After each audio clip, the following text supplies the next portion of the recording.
Las conclusiones entre esos primeros datos, algo que ratifica que pese, como decimos, a los muchos avances logrados, sigue existiendo violencia tanto verbal como física hacia las personas del colectivo, porque el 65% de los encuestados han presenciado burlas, insultos o comentarios y un 20% incluso agresiones físicas. Sí, efectivamente. Cuando hablamos de estos términos, cuando hablamos de estos datos, pues al principio nos pueden impactar y siempre nosotras tenemos una perspectiva como muy clara y es no solo las personas que han dicho, que han manifestado, pues que sufren o han sufrido esa LGTBI-fobia, sino también esas personas que no han contestado por miedo, ¿no? Desde la Asociación LGTBI Diversas el año pasado, durante el año 2023, a través de un proyecto que financió la Dirección General de Juventud del Gobierno de Canarias, que se llama Tenerife Diversa, un programa directo especializado para la prevención de la LGTBI-fobia en el entorno escolar, en la isla de Tenerife, pues se realizó, primero se hacían como dos marcos, ¿no? La primera, la de sensibilizar y hacer acciones educativas en materia de diversidad en los centros escolares de la isla, y segundo, también se hacía tras lo que viene siendo la actividad, la formación, una encuesta a las personas a las que llegábamos, ¿no? A las personas adolescentes. De forma general, el rango de edad que han contestado a la encuesta que se ha hecho desde la Asociación Diversa es desde los 13 hasta los 17 años, y nos asombraban los datos, pero nos asombraba más todavía, pues dejábamos siempre al final de la encuesta por si querían contar su experiencia o si querían abordar algo que en la encuesta no hubiese sido recogida, ¿no? Y había muchísima gente que nos llamaba la atención porque ponían, y lo tengo aquí delante y les leo textualmente, probablemente tengo, y leo textual, ¿vale? En este caso entrecomillado con las compañeras, ponen... no puedo recordar haber sufrido más LGTBI-fobia porque ahora mismo no digo abiertamente que soy del colectivo, salvo con la gente más cercana, por miedo.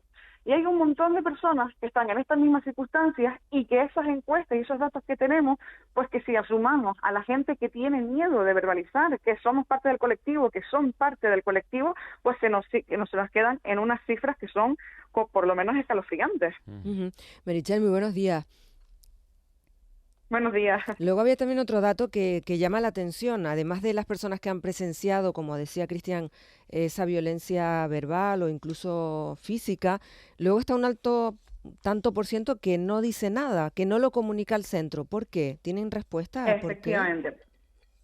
Pues aquí se unen varias situaciones y circunstancias. La primera es el miedo muchas veces que se tiene a comunicarlo a los centros, tanto a la parte del equipo directivo como al profesorado. Primero por una posible inacción de pensar que no pueda o que no va a suceder nada o que no la van a apoyar de la manera que se recibe. Y segundo también por el miedo a los propios compañeros y compañeras, ¿no? Que se suman en este sentido a pensar. Y es algo que, mira, justo tu pregunta me recordaba también una de las personas que había sido encuestada, ponía que no lo había comentado al centro educativo por miedo a las represalias de sus compañeros y compañeras fueran mayores, ¿no? Que una vez lo pusieran en contacto del centro educativo, pues las personas que le hacían bullying, que le hacían acoso, que generaban esa violencia hacia ellos, ellas y ellos, pues generará más violencia y en vez de parar esa escala, pues se sumara, ¿no? a ese periodo violento. Y lo tercero también de lo que tenemos que tener en cuenta es que nosotras como parte del colectivo LGTBI, las personas que somos del colectivo, cuando hemos sufrido ataques e incidentes LGTBI-fóbicos en su momento, también tenemos primero un miedo claro a la denuncia, ¿no? Denunciar. En este caso, aunque sea en un centro educativo, donde no estamos hablando de un proceso judicial, sino que tú lo pones en conocimiento para poder hacer algo, se genera muchísimo más miedo de lo que realmente podamos llegar a entender incluso, ¿no? Yo creo que las personas que hemos vivido, que han vivido esas situaciones, pues pueden llegar a comprender o pueden llegar a empatizar por el miedo que nos genera o les genera a las personas LGTBI comunicar que están en esta situación. Primero, por las represalias. Segundo, porque eso significa ponerte una diana en ese momento y visibilizarte. Y tercero, porque quizás incluso en el entorno familiar no lo saben. Y es también volver a salir, volver a decirle a tus familias o a quien sea, oye, me está pasando esto y es por mi orientación o por mi identidad, y tener que dar esas explicaciones que a lo mejor el entorno familiar todavía no son conscientes. Claro. La verdad que hay datos muy interesantes y que sirven pues para reflexionar sobre todo esto, ahondando en esto de no comunicar o comunicar al centro esos episodios, esas agresiones. Como decíamos, el 62% no lo comunicaban, pero los que sí comunicaban, el 55% de los que sí comunicaban consideran que el centro no actúa de la manera correcta, no actúa de la manera correcta ante esas agresiones. Yo no sé, Meritxell, si hay un protocolo establecido, si debería haber, entiendo que debería haber un protocolo establecido dentro de los centros educativos ante estos casos. Sí, existen varios protocolos. El primer protocolo que existen es el de atención al acoso escolar, con independencia de la razón por la que esté sucediendo, si es un incidente LGTBI-fóbico, si es un incidente de otras características. Y luego también están los protocolos propios en materia de diversidad, pues que tiene competencias, en este caso la Consejería de Educación, y que se tienen que activar cuando suceda algo relacionado con la identidad. Es verdad, primero, que hay quizás un desconocimiento a la hora de activar los protocolos, y segundo, y esto sí es verdad que hay que poner un énfasis. Yo siempre digo en cuestiones educativas, yo siempre digo que el miedo, cuando hablamos de los centros escolares, cuando hablamos de a dónde poner a nuestros hijos e hijas en los centros educativos públicos, y se escucha, oye, pues es que en este centro educativo hubo un caso de bullying, y la gente tiene miedo de poner a sus hijos e hijas en ese centro educativo. Yo siempre decimos lo mismo desde diversas, y es, el miedo es cuando no sabemos qué ha sucedido, porque ahí es cuando se tapa y cuando realmente no se han puesto, no se han manifestado medidas. Si sabemos que en un centro educativo ha habido casos de bullying y ha habido medidas de por medio, es porque han activado bien los protocolos, es porque realmente conocen cómo actuar frente a ellos, y ese no es el miedo que le tenemos que tener, ¿no? El miedo es cuando hacemos aladí de pues un montón de centros educativos que no tienen casos de bullying, porque ningún centro escolar está exento de ello. Entonces hay que empezar primero a formar al profesorado y a los equipos directivos en materia de diversidad. Y aquí tenemos también que ser conscientes que abordar la LGTBI-fobia, abordar incidentes LGTBI-fóbicos, no es lo mismo que abordar otros casos de acoso escolar, donde además, si nos vamos a las estadísticas, remitimos que la primera circunstancia o causa, por así decirlo, por el cual se hace acoso o se hace bullying a las menores, es el primero, la corporalidad. Y ahí entra también las personas disidentes e identidades disidentes en cuestiones de género. El segundo es por motivos raciales, y el tercero es por incidentes LGTBI-fóbicos, por homofobia, LGTBI-fobia en las aulas, ¿no? Entonces hay que tener ahí pues especial hincapié, especial atención a las menores que están en las diferentes aulas, para poder atajar, porque no es lo mismo un incidente racial que un incidente LGTBI-fóbico, y tenemos que tener o adoptar medidas acorde a las circunstancias. Y yo creo que eso también es una materia que nos queda pendiente, ¿no? Que muchas veces lo abordamos todo desde la misma realidad, pero es que las intersecciones son muchas y las circunstancias también son diferentes, y no es lo mismo una cuestión racial con una cuestión, por ejemplo, LGTBI-fóbica, donde el principal miedo también va a ser la exposición pública de las menores en su entorno, ya no solo con sus colegas, sino también familiar. Meritxell, quería preguntarle, porque en las últimas horas hay bastante polémica con las nuevas banderolas que cuelgan de las farolas de la capital de Madrid, con motivo del orgullo en la capital de España. ¿Qué le parece esos carteles? En este caso, ahora mismo lo que está reproduciendo es lo más estereotipado posible de lo que somos, ¿no? Lo que se nos está diciendo de forma directa desde una comunidad, en este caso desde la capital, desde Madrid, es que las personas que somos del colectivo LGTBI solo representamos dos cuestiones, ¿no? La primera es vicio y la segunda es como perversión. Cuando hablamos de vicio solo se nos pone relacionado con alcohol y condones, ¿no? En este sentido, lo que no fomenta para nada lo que somos, que es abordar la diversidad y por lo tanto fomentar también el respeto, sino que seguimos estereotipando y sumando prejuicios que en nada contribuye a una suma, a una lucha, a una reivindicación del orgullo, sino a seguir poniendo estigmas sobre nuestras propias espaldas.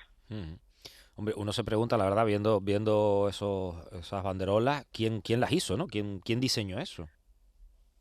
Total, es que ahí hay detrás siempre un entramado, ¿no? De que, bueno, hay alguien que lo diseña, pero luego hay alguien también que entendemos que supervisa, claro, que luego eso se manda a imprenta, que luego sale. Hay demasiadas personas de por medio como para que a nadie se le haya encendido las alarmas para decir, oye, que quizás esta no es la representación que queremos dar, pero también es verdad, y en esto tampoco podemos ser inocentes, que muchas veces incluso la representación que se quiere hacer de diferentes partidos, ¿no? Que es verdad que hablamos muchas veces de avances, pero que los avances o los progresos son limitados en cuanto a que peligran, y peligran con cuestiones y acciones como estas, donde un partido político, donde una comunidad autónoma como es Madrid, pues se nos señala y se nos significan de esta manera. Y está claro que vamos avanzando, pero que los avances son peligrosos y están en peligro, y estamos ahí como en la cuerda floja. Ujú. Y quería preguntarle también, Meritxell, porque el Consejo de Gobierno de Canarias aprobó ayer lunes crear el Comité Consultivo para la Igualdad Social y No Discriminación por razón de identidad de género, expresión de género, características sexuales, así como su reglamento de organización y funcionamiento. ¿Para qué va a servir?